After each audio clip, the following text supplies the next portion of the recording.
Our businesses were shut down. We couldn't even provide. And what did they offer in exchange?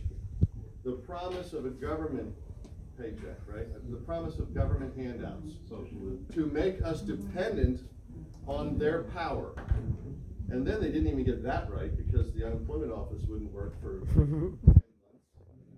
I still have constituents that we're helping to try to get their unemployment since April of 2020. That's how bad that system has been. But so that's what we're going to change on day one. And can I finish real quick? I'll take questions. So I've been told I waxed too long, so I'll be very fast.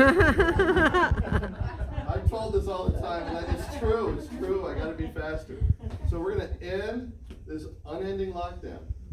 We're going to change it so that with the DeSantis rule, it says if you, as a government agent, attempt to usurp the constitutional rights of individuals and take away their rights and lock them in their homes, lock them out of their churches, lock them out of their businesses, or force vaccinate you, or coerce vaccinate you in order to have a jab for a job.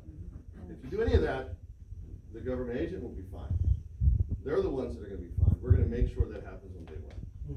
And that will change this rule. That will change what's happening here. And for those who have already lost their jobs, I will have the full power of the governor's office, and I know Jordana is going to work with me on this, to make sure that every person who has been forced out of their jobs, which I'm already seeing happening, and many of you probably haven't seen it, that you will have the opportunity to have your job back or to have some kind of redress of grievance. That's what the office of our governor is for, to help with. That's what our government is there for. We have a discrimination office called the Civil Rights Office, the Civil Rights Commission in Maryland. We need to make sure that this works for Marylanders.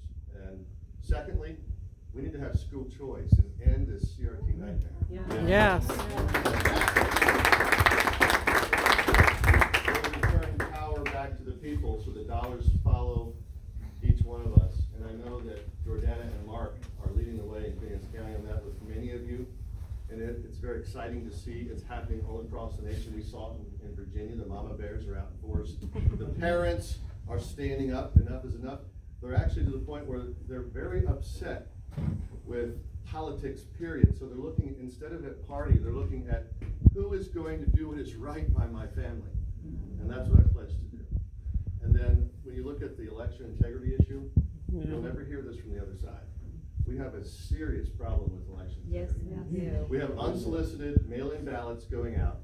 It's going to happen again. We're going to be monitoring it. We're going to be trying to stop the fraud, county by county, jurisdiction by jurisdiction. To do that, we need hundreds of volunteers to do precinct work.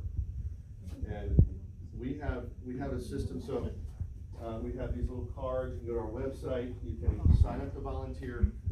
We're looking at 3 to 5 volunteers per precinct. When you have, just for example, one county can have 300 precincts. It's a big task for the state of Maryland. But Virginia did it. It worked. Yep.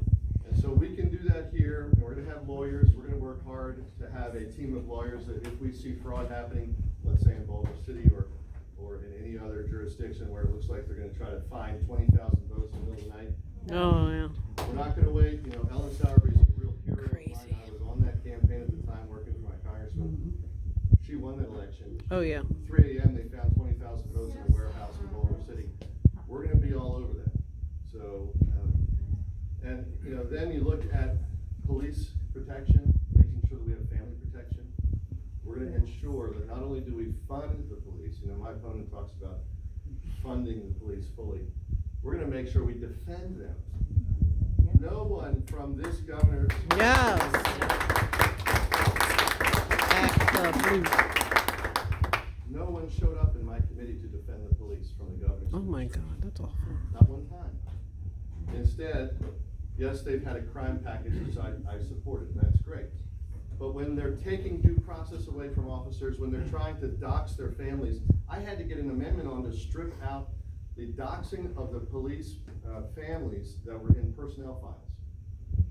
Because the MPIA, the Maryland Public Information Act request that would go in and then be filed by a prisoner against an officer, if his family's information is in the personnel file, that was going to be released on the internet.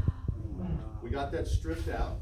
protecting, the home, protecting the personal finances. But nobody showed up to help us. We can't do that as Republicans without the power of the Office of Administration. So we're gonna change that. We're gonna make sure we back our blue, we're gonna make sure we defend our blue, we're gonna bring due process back for our officers. And then finally, we're gonna reduce our taxes. I mean, how many people here are small business people? Anybody?